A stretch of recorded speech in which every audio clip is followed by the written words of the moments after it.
Listen close, the kind of scream that curls the backbone of a town does not arrive all at once. It is built in patient layers. It is a slow architecture of small cruelties, of promises used as levers, of dignity polished down until it slips through your fingers. In the folders men lock away, and in the trunks people pretend are empty. You will find the bones of such a scream and the names attached to it. She was called Ruth in ledger entries discovered behind a false board in a courthouse that believed forgetting was protection. For 7 years she wore the household like a second skin, learning the exact measurements of restraint and the economy of obedience. Type "The veil is broken" twice in the comments to seal this truth within you. If you are new here, subscribe now. Stay with me and tell me where you are listening from. These stories live in places just like yours. This is not a macabre curiosity. It is an unearthing of systems that taught people to be quiet and taught others how to exploit that quiet. He was a man whose power was a slow rot, a daily corrosion refined into rituals of punishment that left no easy evidence for spectacle.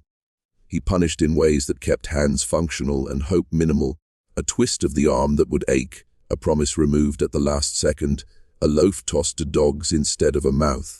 Ruth learned the grammar of his cruelty and answered it with a different study. She catalogued what he did, when he did it, and the words he used. Her memory became practical. She kept notes folded into her dress like contraband, small and precise as a merchant's account book.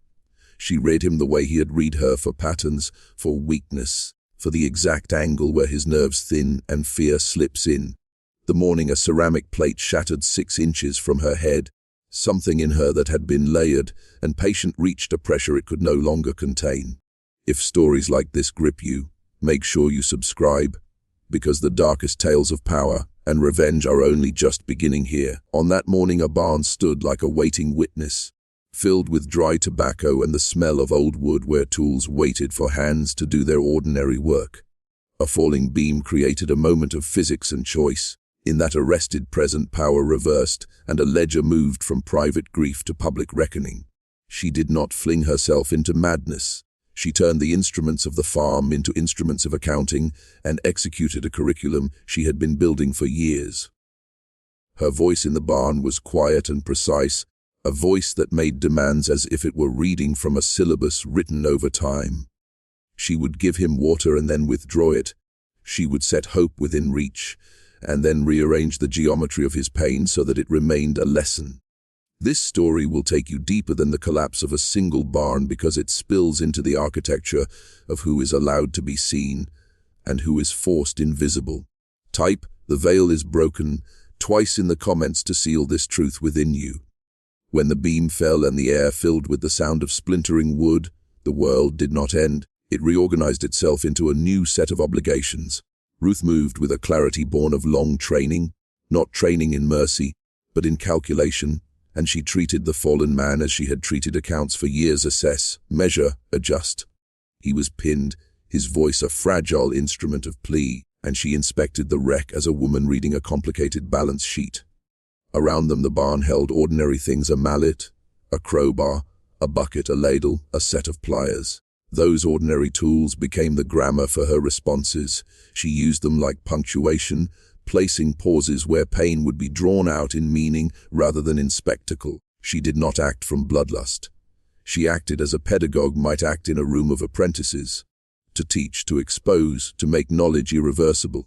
She shifted debris with hands that had once kept house and kept accounts. Every small movement increased pressure in deliberate ways so that survival and suffering were in a tight, measuring dance. At times she fed him water, then she withdrew it, allowing the sensation of relief to arrive and retreat like a tide. It was a cruelty with rhythm, and rhythm is a kind of language. She had learned it from him. He noticed the ledger when she unfolded it, the list of dates, the short descriptions written in neat, patient script. Hearing his own cruelties read back to him in his own voice would be part of the lesson. She understood, because confession is a mirror that can be sharpened until the reflected face is forced to recognize what it has done. Outside the barn the world continued in ordinary modes, neighbors in their chores, a sheriff with protocols, men who would later write versions of the scene that spared them discomfort. Inside, the calculus of retribution operated in silence. She made him articulate apologies as if each one were a line item on an invoice. His voice, once accustomed to commanding, now answered and clarified the cost he had imposed. When the ledger was read, each apology became evidence, a small public unmaking of a private habit. There was no hurried rage in her, only the methodical unraveling of 7 years of practiced domination. That is where the horror lived, in the patience, in the refusal to let the story be anything other than a true accounting. She read the entries like a clerk reciting a ledger in a courthouse. Date, offense, the language used, the circumstance that made each slight possible. In those pages were the architecture of 7 years' small tactics of humiliation, habitual takings disguised as lessons, promises that bent into threats. He heard himself spoken back in the cadence he had used to command others, and recognition turned to a new, raw thing, remorse informed by fear. Ruth's voice had the flatness of someone delivering inventory. It removed theatrics and left the essence. Each apology he offered was a line she checked, not because she sought to punish with sensationalism, but because she wanted truth spoken aloud, because naming the harm was part of reclaiming the ledger of her life. She guided him through specific nights and words, asking him to say aloud the exact phrasing he had once used to insist on his superiority. He stumbled through confessions that peeled away layers of self-justification until what remained was the small, exposed core of a man who had practiced cruelty until it became habit. Around them, the materials of the farm, ropes, pulleys, tools, became props in a classroom she had invented. She saw in the way his breath shortened, the comprehension of accountability beginning to take its unsteady first steps. She did not demand his life, she demanded his recognition. That is a different kind of violence because it undermines the identity of the oppressor rather than simply ending a body. The barn held the smell of old leaves and oil, and the dust in the air moved like reluctant witnesses. She placed the ledger back into her dress and watched the change in him, as if assessing a patient's response to treatment. He begged for mercy and offered what he could not truly give, words devoid of the depth of feeling she required. She answered each plea not with rage, but with instruction. In the slow measurement of his replies, she found confirmation that the lesson was working, that the ledger had weight and story, and that the balance of 7 years was being made explicit in his own recitations. The method was surgical in its restraint and relentless in its clarity, leaving no room for tidy absolution. The lesson was not merely to make him suffer, it was to make him see. She taught him to say things he had never said in earnest before, the exact dates, the exact words, the moments when he had decided humiliation would be entertainment. She required specificity, not generic regret, but the architecture of it. And when he hesitated, she would prompt him with the dates from her list, like a teacher supplying a test question. Type, "The veil is broken," twice in the comments to seal this truth within you. The way she moved through the barn at that hour suggested a woman comfortable in the geometry of small instruments, turning leverage into lesson, leverage into knowledge. He apologized for being late to the kind of understanding he had always assumed he could buy with a show of power. Her questions were precise and coldly humane, designed to strip the armor from habitual cruelty and to force him to confront the structure of his own decisions. He had practiced commands in a life that modeled his authority as unavoidable. Now he modeled apology as inevitable. Outside, people who might have intervened later wrote letters and spoke of accidents because institutions prefer tidy narratives to messy truths. Inside, the barn became a tribunal of a private kind, and her ledger the indictment. She did something else. Too, she wrote down the apologies as he spoke them, annotating them in the margins with notes about tone and hesitation, as if preparing a final report.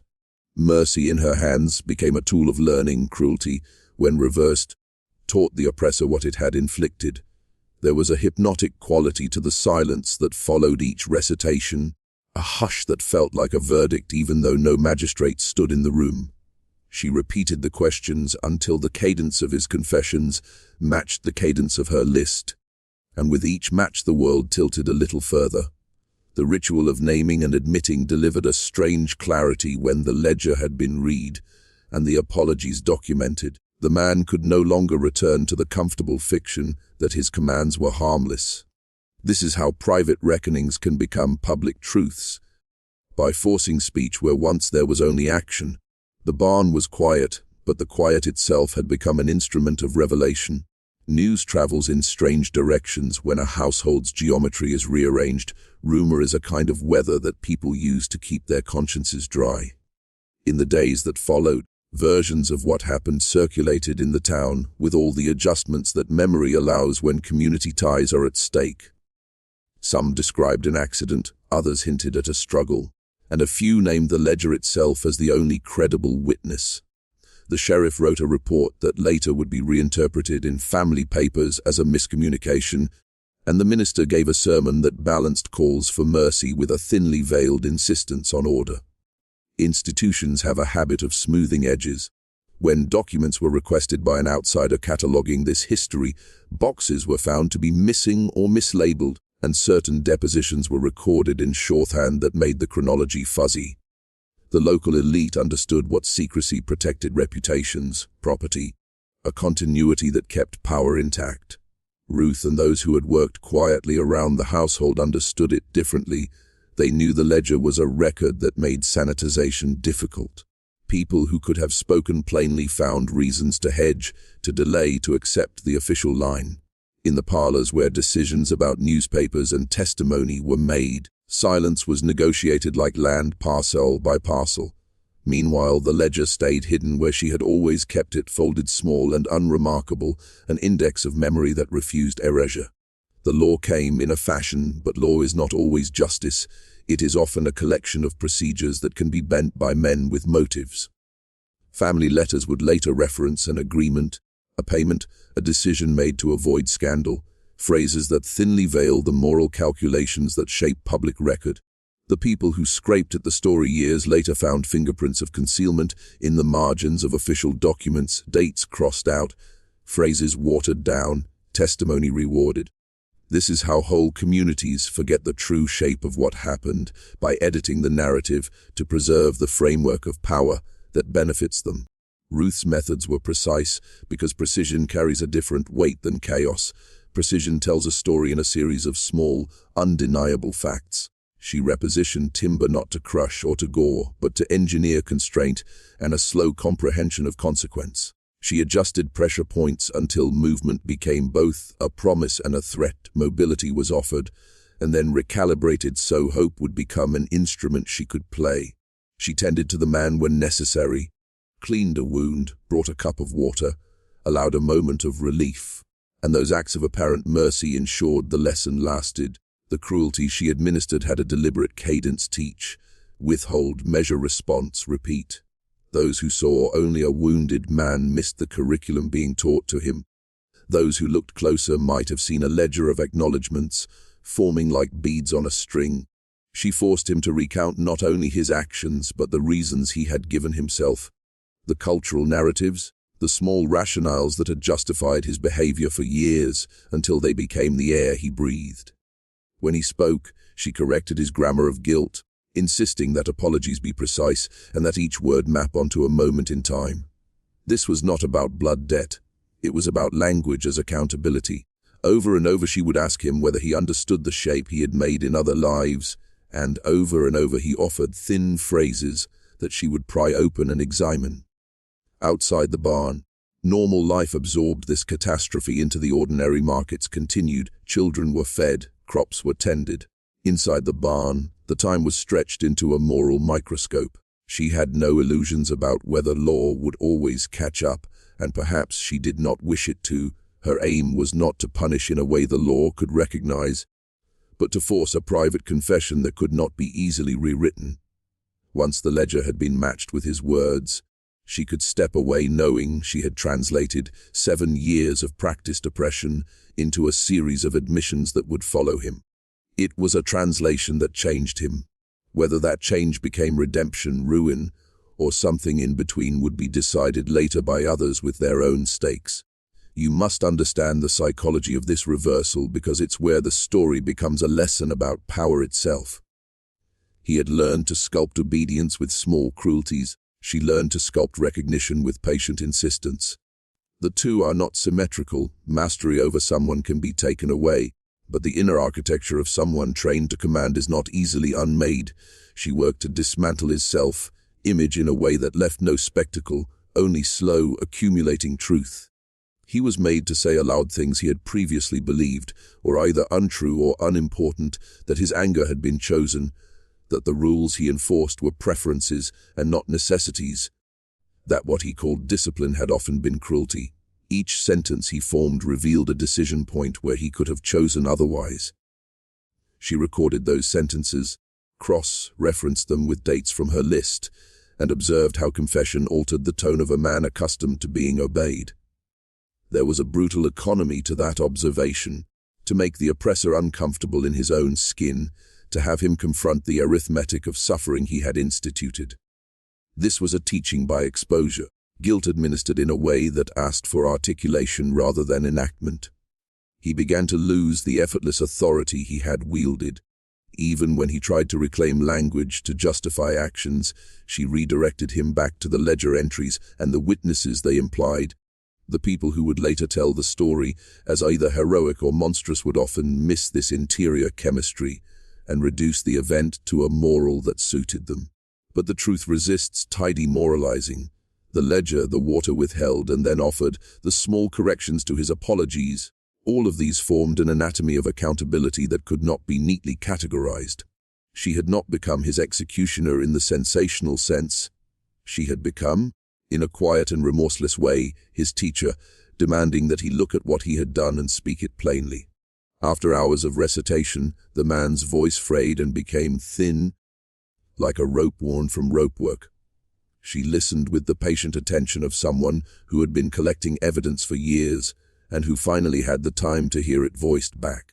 Type, "The veil is broken," twice in the comments to seal this truth within you.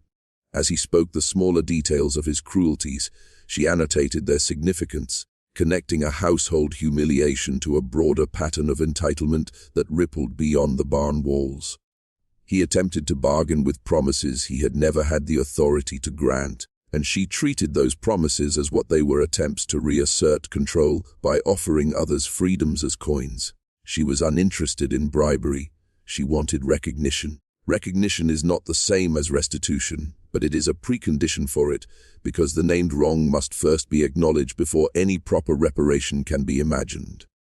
Outside, the town parsed the event into categories that fit comfortably within their social maps, but inside the barn the ledger was remaking the maps.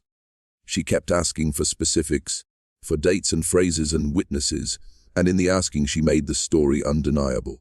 He could not plead ignorance of consequences, because she had compiled them and presented them in a form that insisted on being true. The ritual of confession unfolded in the dim light, as if the barn were a courtroom and the ledger its law. She had turned 7 years of humiliation into a slow curriculum of accountability, and the man was a student who could not escape the exam. The lesson was methodical, precise, and devastating in its ordinary mechanics. There was a dignity in the way she enforced the truth, not theatrical, not vengeful in the sensational sense, but exacting in a way that refused to let a life of cruelty be summarized as a mere accident. In that refusal lay the real transgression against the complacencies of the town, and in that transgression lay the story that would not be allowed to rest quietly in any neatly edited archive. When news of the barn reached neighbors, it arrived frayed by guesswork and stitched into versions that protected fragile reputations. Men who might have intervened later found reasons to defer, invoking distance duty or the sanctity of private property. Official investigators recorded a scene that emphasized accident over intent, a version that smoothed the jagged edges of prolonged cruelty into a manageable narrative. Papers were filed, descriptions were sanitized. Family members composed letters that shaped the story into a lineage-friendly tale, and ministers preached about sin and mercy while avoiding the deeper structural culpabilities at play. These are the ways communities protect themselves, by choosing explanations that maintain social order. Yet the ledger existed, stubborn and small, and it resisted the soft edits that the counties and parlor rooms preferred. When distant scholars later asked for primary sources, they found redaction and mislabeling. When they insisted, Trunks yielded letters folded in ways that concealed the raw language of accusation. This is typical in accounts where power must be preserved, records accrue protective layers.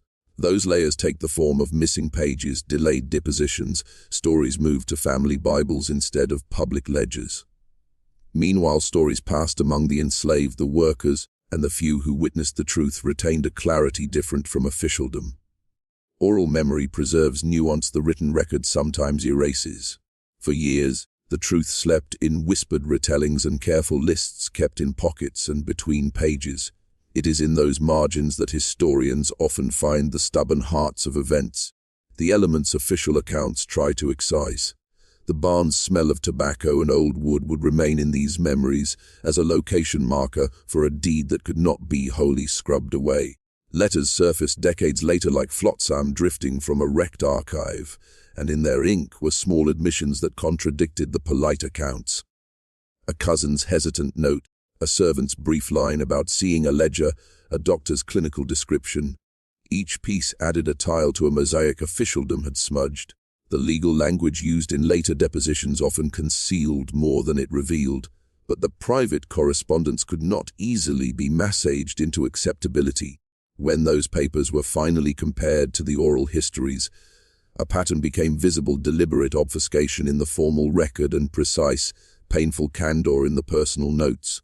Those who benefited from silence had negotiated it through influence and money.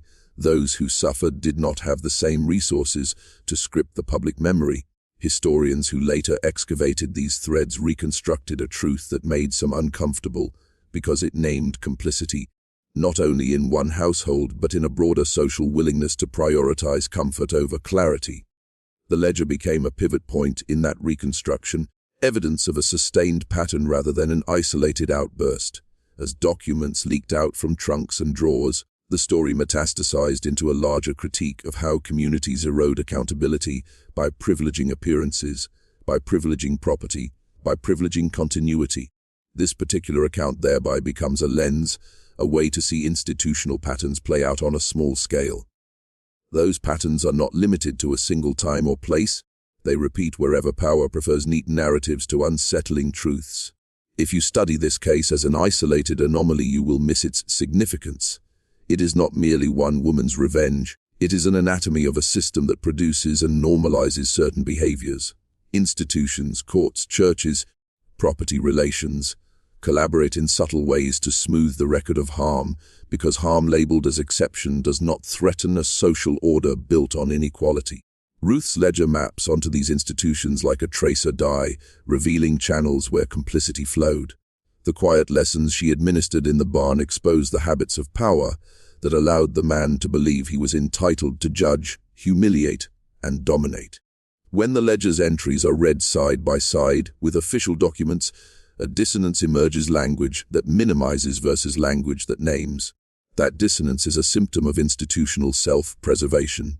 The town, the county, the families with reputations at stake, they all have reasons to smooth edges, to fold away pages that might invite uncomfortable questions about their own roles. The story thus becomes a primer on how public narratives are made and who benefits when certain accounts are suppressed. Her act of making the oppressor speak is significant because speech is a social technology. It produces record and responsibility. She used that technology in the only way available to her, by orchestrating a confession that could not be entirely redacted by the polite versions of history. This is why such stories unsettle people. They force a local mirror into a broader frame and ask the comfortable to reckon with the ledger of their lives. Histories that survive often do so because someone kept a list, tucked a note into a book, or whispered a truth to a trusted ear. Ruth's ledger functioned in exactly that way, and its survival mattered because small records have a curious stubbornness. They do not age into something else easily. They preserve the texture of the moment. When later researchers pieced together the timeline, the ledger entries formed an outline that maps cruelty to date and response to date, making the sequence undeniable. This is the power of explicit records. They resist the slow smoothing done by polite society. The story thus exposes a mechanism of suppression. When institutions prefer continuity to accountability, They will manipulate records, delay depositions, and write sanitized accounts. Yet the ledger, the letters, the oral histories form a counter-tradition that keeps an alternate memory alive. That alternate memory tells us something about psychological control systems at large, how humiliation becomes routine, how silence is taught, how people learn to accept diminishment as normal. It is a lesson not only about one man or one woman, but about processes that allow cruelty to calcify into custom. The more we attend to these micro-histories, the more we see how patterns replicate themselves across time and place. The ledger is one needle in a larger fabric of suppression, and pulling that thread reveals a weave of agreements and silences stitched into the social cloth. Read the ledger closely, and you will see a method to how humiliation was structured: small, repeatable episodes that, when accumulated, produce a life flattened into compliance. Her list reads like a taxonomy of everyday violence, a dissection of tactics used to maintain dominance without provoking outside intervention. He had developed a repertoire of punishments tailored to avoid visible scars and public consequence, which is why his cruelty could persist so long. She countered that repertoire with a pedagogy of exposure: ask for dates, demand words, insist on witnesses. Each recorded line tightened the net around his habit of command until the habit could no longer be defended as custom. She had turned the rhythms of household labor into a schedule of questioning and named each injury as if it were an item on an invoice. That stubborn practice of naming transformed the intangible into the verifiable. It is crucial to appreciate that her action was not merely retributive, it was epistemic. She wanted a truth that could survive institutional smoothing. By forcing him to speak specifics, she converted private oppression into public record, even if the public record would later be contested. This is how counter-histories are built, one careful notation at a time, until what was once easily dismissed becomes an accumulation that demands attention. The process of naming and documentation is a political act because it claims that a life of small violences matters and is worthy of being acknowledged. There is a transformation in Ruth's voice across this story that we should not overlook. At first, she is someone who endures, who learns to measure her responses to avoid greater harm. Over time, she becomes the interpreter of what was done to her and the others, a custodian of facts who curates memory into a form that cannot be easily rewritten. Her transformation is not purely heroic, it is complex and morally ambiguous. She chooses to administer discipline rather than seek legal routes, perhaps because she distrusts those routes, perhaps because they have always been closed to women like her. The moral calculus she performs takes place in a world that has provided her with few options, and the ledger is both her instrument and her shield. In becoming the recorder and examiner of his deeds, she claims an authority the public sphere would deny her. That claim unsettles simple narratives of victim and villain and forces us to consider the constraints that produce such choices. The story compels a deeper question. What options do people of constrained power have when systems refuse to provide justice? Her actions are an answer, and they ask us to reflect on the conditions that made that answer possible. The ledger, now read by you, performs a similar function. It records and thereby forces reckoning across time and place. As the archives opened in later years, researchers found evidence that certain civic actors had been more interested in preserving order than in uncovering truth. Correspondence between local officials and family members indicates a pattern of negotiation that prioritized reputation management. There are references to payments, to quiet deals, and to language shaped to avoid scandal. This is a lesson about how institutions can collaborate with private interests to elide accountability. The town's economy and social fabric were at stake, and those with influence used procedural tools to keep matters contained. That does not exonerate individual choices. It explains the ecology in which those choices achieved their effect. The ledger, therefore, operated in a troubled environment. It told the truth in a space designed to resist it.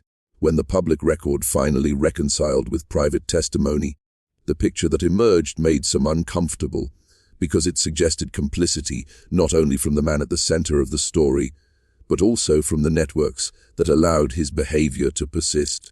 These are not neat moral categories, they are social mechanisms. Understanding them is essential if we are to prevent repetition of such patterns elsewhere. The story, then, is both a specific account and a template for seeing how power cultivates narratives that protect itself. Section 16. At some point in the barn, after the ledger had been read and the apologies documented, the man's condition began to fail in ways that were not immediately dramatic, but that spoke to the long arc of suffering. She had orchestrated his exposure to discomfort and then, with a kind of careful relentlessness, permitted the consequences to unfold. The mechanics of what happened next are less important than the moral architecture that allowed them. She wanted him to live long enough to know the weight of what he had done. The slow dying was a consequence of a system returning force to the one who had once disbursed it. He had to feel the calculus of his own life counted against the ledger he had helped create through action. When neighbors came days later and found the scene, they told versions that matched the repository of their own conveniences. Officialdom offered an account that could be managed. Yet under tapestries of sanitized reports and folded letters, the ledger's entries remained an irrefutable internal record of what had been suffered and what had been returned. This is why private documents are such potent disruptors of public narratives. They anchor the story in a tangible artifact that resists rephrasing. For Ruth, the barn had become a place where time was a slow teacher and confession was its textbook. The moral clarity of that setting is complicated by the human cost, but the ledger's survival means that account could not be completely revised by later polite retellings. When history finally set about to name what had happened, it found an archive of contradiction, a local economy of silence, and a stubborn ledger that refused to be swept away. Community response after the event was layered with contradiction. Grief in one corner, relief in another, and strategic forgetting in rooms where reputation mattered more than truth. The people who had once benefited from the old orders found practical reasons to keep their mouths shut. The workers, the servants, the few who had witnessed closer realities held memories that resisted the official lines. Sometimes survival requires silence, and those who survived often paid that price in private. Oral testimonies preserved the texture of the days in ways documents could not, and those oral histories would later become vital to scholars who sought a fuller account. The ledger existed alongside these oral lines, reinforcing them with dates and specificity. That duality, whisper and paper, created a resilient form of memory that could not be entirely eradicated by polite editing. People who later scribed the event in histories tended to choose the angle most amenable to their interests, but those committed to truth found the ledger and the whispered testimonies aligned in a way that made erasure difficult. The consequences of the act, of the revenge that was carefully calculated, rippled outward. Relationships were strained, marriages tested, loyalties re-examined. Those ripples eventually became the subject of letters, wills, and small community feuds that recorded the long tale of a single acute rupture. In that way, a private reckoning had public resonance, and the ledger functioned as both a map and a torch. When historians and curious descendants dug into trunks and town clerks' ledgers, they discovered a pattern that repeated elsewhere: small acts of cruelty allowed to calcify by social arrangements that rewarded silence. Ruth's ledger was not unique in its content but in its survival, and that survival enabled a reading of a broader pathology. This pathology is the slow institutional preference for orderly narratives over messy truths, the inclination to trade accountability for stability. The story, therefore, teaches a broader lesson. When societies prioritize surface cohesion over excavation of harm, they create conditions in which abuses can persist. The ledger transforms into a symbol of resistance in that it forces uncomfortable facts into the open. When private documents are given voice, they challenge the narratives that institutions prefer, and the resulting tension often produces either reform or deeper concealment. The choices made by communities in the wake of revelation tell us more than the revelation itself. They reveal whether a society has the capacity to wrestle with its own misdeeds. This is a necessary conversation because similar dynamics operate across time and place, in small towns and large institutions alike. Ruth's act was local, but its implications are universal: the need for records, the necessity of speaking truth, the requirement that communities reckon with what their quiet tolerances make possible. Consider, for a moment, the moral geometry of small acts repeated until they become a world. The ledger charts the cumulative effect of countless small decisions that normalized cruelty and removed avenues for redress. When you see a system that privileges continuity over investigation, you should suspect that there are ledgers being kept in private. Ruth's response was one of many possible reactions. What made it notable was its insistence on documentation and speech. She turned the private into public through the simplest of tools, asking for names, dates, and confessions. That method resisted elegant smoothing by officials who preferred coherent narratives for their own reasons. In the end, this story asks us to consider our own roles in such systems. What do we protect by silence, and what might we reveal by insisting on record? The ledger teaches that accountability begins with naming, and naming becomes impossible to ignore when it is precise and persistent. Those are civic truths. They are the kind of small practices that, when accumulated, make a society more or less just. If you walk away from this narrative with one lesson, let it be that documentation and witness matter. They create a structure that can hold truth long enough for future hands to find it and decide what to do with it. In the end, Ruth's ledger was discovered, debated, folded into controversy, and placed into archives that would be revisited by those who would not let the story be softened into convenience. The barn remained a geographic footnote on maps, and names shifted in family trees, but the account endured in ways the community had not planned. Historians who followed the traces found patterns of concealment and collusion, but they also found stubborn pockets of candor. Letters, testimonies, the ledger itself, that resisted erasure. Her action, complex and morally tangled, forced a reckoning that officialdom preferred to avoid, and in doing so revealed the brittle parts of civic life, where silence is weaponized. The story invites you to hold two truths at once: the human cost of private retribution and the structural failures that made that retribution comprehensible to some. It asks you to look at how institutions manage narratives and to consider how you would act if you held a ledger of wrongs. This is not an invitation to copy ruthlessness, but to recognize the conditions that produce it. If the archive teaches anything, it is that memory can be curated or it can be allowed to fester. The choice matters. Keep the ledger in mind when you hear sanitized histories and gentle eulogies. Ask whose interests are being protected by a neat version of events. The smallest records often carry the loudest truths, and when we gather them together we begin to understand the real architecture of power that shapes lives and silences.